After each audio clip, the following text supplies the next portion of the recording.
কেমন আছেন সবাই? নিশ্চয়ই অনেক ভালো। আমি Abu Hanif, one and one টেকনিকের বিডি থেকে আপনাদের সবাইকে জানাচ্ছি প্রাণঢালা শুভেচ্ছা এবং স্বাগতম। তো আজকে একটি নতুন ভিডিও নিয়ে আসছি, যেটা হচ্ছে অনেক ক্রিটিক্যাল ভিডিও। তো তার আগে আমরা একটা ভিডিও করেছিলাম RT39K সিরিজের অনেক ক্রিটিক্যাল, যেটা সফটওয়্যারের মাধ্যমে আমরা ফাইন্ড আউট করতে পারি। তো যারা ভিডিওটি দেখেন নাই তারা অবশ্যই ইউটিউব চ্যানেল থেকে দেখে নিতে পারেন, ইউটিউব লিঙ্ক দেওয়া থাকবে। তো আজকে যে ভিডিওটা নিয়ে কথা বলবো সেটা হচ্ছে RT50K6K সিরিজের। এটা হচ্ছে স্যামসাং ইনভার্টার ফ্রিজের মধ্যে, ডুয়াল কুলিংয়ের মধ্যে সবচেয়ে বড় একটি ফ্রিজ। তো তার চেয়ে একটি বড় ফ্রিজ রয়েছে, এটা হচ্ছে 65K সিরিজের। তো আজকে যেটা আলোচনা করবো RT56K সিরিজের ফ্রিজ। তো কাস্টমার আমাদেরকে কমপ্লেন দেয় নর্মালি কুলিং হচ্ছে না। তো আমরা কাস্টমারের বাসায় যাই, গিয়ে আমরা দেখি যে আসলে ফ্রিজটার প্রবলেমটা কি। দেখি আসলে ঠিকই ফ্রিজে ঠান্ডা হচ্ছে না, ডিপি ঠান্ডা হচ্ছে। তো আমরা ডিসপ্লেতে কোনো এরর পাই নাই, কিন্তু আমরা না পাওয়ার কারণে আমরা সফটওয়্যারের সহযোগিতা নেই। সফটওয়্যার দিয়ে আমরা সমস্যাটা বের করতে পারি নাই। তো তারপরে কিভাবে বের করলাম সেটা আমরা আজকে আপনাদের সাথে শেয়ার করব। তো তার আগে যারা আমার ইউটিউব চ্যানেলে নতুন রয়েছেন তারা চ্যানেলটিকে অবশ্যই সাবস্ক্রাইব করে রাখবেন এবং পাশে থাকা বেল আইকনটি প্রেস করে রাখবেন, যেন সবার আগে আপডেট ভিডিওগুলো পেয়ে যান। তো আমরা এখন দেখতে পাচ্ছেন ডিসপ্লেটা টুইঙ্কলিং ফ্রিজ। তো আমরা ডিসপ্লেটা কোনো ব্লিঙ্কিং পাই নাই, যেটা সেট করা আছে ডিফল্ট -19 এবং 3। দেখতে পাচ্ছেন সব ঠিকঠাক কাজ করতেছে, কোনো হ্যাং নাই। তারপরও কোনো এরর শু করতেছে না। তো এটা হলো মেন প্রশ্ন। তো এখন আমরা দেখেন ডিপ ঠিক আছে, খুব সুন্দর ঠান্ডা হচ্ছে, ডিপে কোনো প্রবলেম নেই কাস্টমারের বক্তব্য, এবং সেটা আমরাও দেখতে পাচ্ছি। টেম্পারেচার রিডিংও দেখেছি, সেটা টেম্পারেচার ঠিক আছে। বাস সমস্যা হচ্ছে যে নর্মালি কোনো ঠান্ডাই হচ্ছে না, নর্মালি একদম ঠান্ডা কম। দেখেন ডেমগুলো একদম শুষ্ক হয়ে গেছে, কোনো ঠান্ডা নেই, হালকা ঠান্ডা মাত্র, নামমাত্র একদম ঠান্ডা। এবং ভিতরে কিছু কিছু জায়গায় ওয়াটার স্মেল হচ্ছে, সরি ওয়াটার ড্রপিং হচ্ছে। মেবি আইস ভিতরে রয়ে গেছে, মানে আইস ফরমেশন হয়ে গেছে, যার কারণে এটা হচ্ছে। তো এই সমস্যাটা এখন আমরা বের করব। এটা হচ্ছে RT56K সিরিজের ফ্রিজ। তো এখন আমরা সফটওয়্যারের সহযোগিতা নেব এবং নিয়ে দেখব। দেখেন অলরেডি আমরা সফটওয়্যার লাগিয়ে ফেলেছি জিক, যেটা প্রিভিয়াস ভিডিওতে আমরা অনেক ফ্রিজে দেখিয়েছি। তো এখন আমরা এটা সফটওয়্যারের মাধ্যমে দেখব যে এররটা ফাইন্ড আউট করতে পারি কি না। তো এখন আমরা সফটওয়্যারটা ইনস্টল করতেছি, বা আপনারা দেখতে পাচ্ছেন যে অলরেডি জিক, যেটার মাধ্যমে আমরা মেন পিসিবিতে লাগানোর পর করি। তো এখন আমরা হ্যাশের সহযোগিতা নিয়ে এখন আমরা রেফ্রিজারেটরে ঢুকবো। তো যদি কোনো এরর থাকে সেটার সাথে সাথে শু করবে। এই যে এখন প্রথমে এটা সে স্ক্যান করে মডেলটা এবং সিরিয়ালটা সে নিয়ে নিবে। এই যে মডেল সিরিয়াল নিয়ে নিয়েছে, কিন্তু কোনো এরর শু করে নাই। তো এখন আমরা কি করব, আমরা দেখব যে কোনো এরর নাই। দেখেন কোনো এরর নাই, কোনো এরর শো করতেছে না। এখন তো বোঝা মুশকিল, কারণ ডিসপ্লেতে কোনো এরর নাই, এখানে কোনো এরর শো করতেছে না। তাহলে কোথায় প্রবলেমটা, সেটা হলো একটা মেইন ইস্যু। এটা আমাদেরকে খুঁজে বের করতে হবে। তো এইটার জন্য আমরা যেটা করব সেটা হচ্ছে আমরা আরেক সিস্টেমে বের করব। সেটা আপনাদেরকে নতুন একটা সিস্টেম, যার কারণে বোঝানো আমরা আপনাদেরকে দেখাবো। সেটা হচ্ছে যে মানে ডায়াগনিস্ট একটা রয়েছে, একটা ইয়ে রয়েছে, সেটাতে আমরা ঢুকবো। এই যে এখানে দেখে ওভারহোল যেটা চেক আপ একটা অপশন রয়েছে।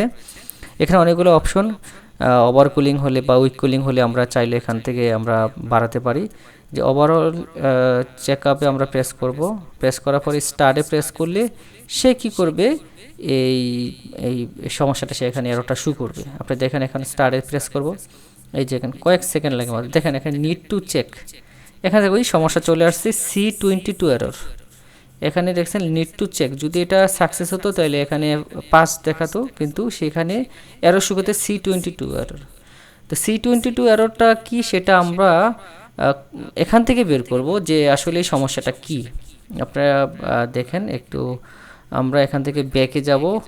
ব্যাকে গিয়ে আমরা সে কী করব, আমরা এই এররটাকেই বের করব। তো এররটা বের করার জন্য যেটা করব, আমরা এই যে এরর যে কোড যে অপশন, এখানে যাব, গিয়ে আপনার চেক এরর কোডে ঢুকবো। ঢুকার পরে C22 এররটা, ওই সমস্যাটা কি সেটা দেখব। দেখেন C22 এরর মানে refrigerator fan motor error. That means আপনার নর্মালে যে ফ্যানটা রয়েছে, ফ্যানটা সে ঘুরতেছে না, ফ্যানটা নিজেই প্রবলেম, বা পিসিবি থেকে সমস্যা, অথবা আপনার পিসিবি থেকে ভোল্টেজ আসে বা ফ্যানটাতে অনেক সময় ফ্যানের কানেক্টরের সমস্যা থাকে। তো আমরা এখন ফ্যানটাকে মেপে দেখব এবং ওখানে ভোল্টেজ ঠিক আছে কিনা সেটাও চেক করব এবং এটা রেজিস্ট্যান্স চেক করব ঠিক আছে কিনা। এখানে কোথায় কত ভোল্ট থাকবে তাও দেওয়া আছে।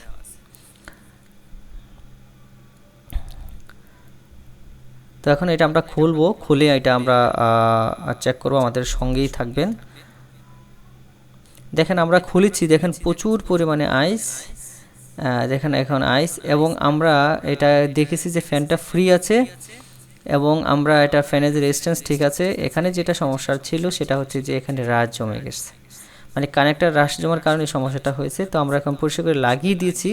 তো আমরা এখন যেটা করব, এখন মোবাইল দিয়ে এটাকে আমরা ফোর্স মোডে চেক করব, মানে কন্ট্রোলে চেক, লোড কন্ট্রোল চেক করব। দেখেন এটা ফ্রিজে প্রেস করে এখন আমরা কি করব যে ম্যানুয়ালি আমি নিজের হাতে এটাকে, দেখেন আমি যখন এখানে অপশনে ঢুকছি লাইটটা বন্ধ হয়ে গেছে। এখন আমি ফ্যানটাকে অন করলেই ফ্যানটা ঘুরবে। এটা হলো মজার বিষয় যে প্রত্যেকটা জিনিস পার্ট পার্ট চেক করা যায়, আমরা প্রিভিয়াস ভিডিওতে আপনাদেরকে দেখিয়েছি। তো এখন আমরা কি করব, এটাকে লোড কন্ট্রোলে ঢুকবো। দেখেন ফ্যানটা আমি অন করে দিয়েছি, নিচের ফ্যানটা, যদি ফ্যানটা ঠিক থাকে তাহলে এখন সে ঘুরবে। এই যে আমরা দেখাচ্ছি, এই দেখেন ফ্যানটা খুব সুন্দর ঘুরতেছে, এই যে ফ্যানটা ঘুরতেছে খুব সুন্দর। তাহলে বোঝা গেল এই ফ্যানটাতে এখানে এটা কার্বন জমার কারণেই সমস্যাটা হয়েছে। এই যে, তো এখন আমরা এটাকে ক্লোজ করে দিয়ে এখানে আমরা ওভারহল আবার চেক করব যে এররটা আসে কি না, দেন আমরা এটাকে ডেলিভারি দেব। এই যে এখন আমরা ওভারহল চেকে ঢুকবো, এই যে এখানে ঢুকে ডায়াগনস্টিকে ওভারঅল ডায়াগনস্টিক্স যেটা আছে এটা স্টার্ট করে দিলাম। যদি ঠিক থাকে যে পাস, দেখছেন এটা মানে এখন আর কোনো এররটা নাই, এটা ঠিক হয়ে গেছে। তো এইভাবে আমরা প্রত্যেকটা জিনিস আমরা চেক করে থাকি, বের করে থাকি। এই কাজটা খুবই ক্রিটিক্যাল ছিল, যদি সফটওয়্যারটা না থাকতো তাহলে হয়তো আমরা এটা বের করতে পারতাম না। কিন্তু যারা ভালো টেকনিশিয়ান এক্সপার্ট রয়েছেন, আমার মতে এভাবেই কাজ করা উচিত। তাহলে কি হয়, একটা ফ্রিজ খুব সুন্দরভাবে সমস্যাটা বের করে সমস্যার সমাধান করা যায়। তো এখন আমরা এটাকে ওভারঅল চেক করব, কারণ যেহেতু নেট নাই তো এটা অবশ্য আমি আসলে নেট ছাড়া কাজটা করেছি, যার কারণে এটা হয়তো নাও দেখাতে পারে। তো ভিডিওটা যদি শুরু থেকে শেষ অবধি ভালো লেগে থাকে তাহলে অবশ্যই আমার ভিডিওটাকে লাইক করবেন এবং কমেন্টস দিয়ে জানাবেন কেমন লাগলো। সবাইকে ধন্যবাদ, আসসালামু আলাইকুম।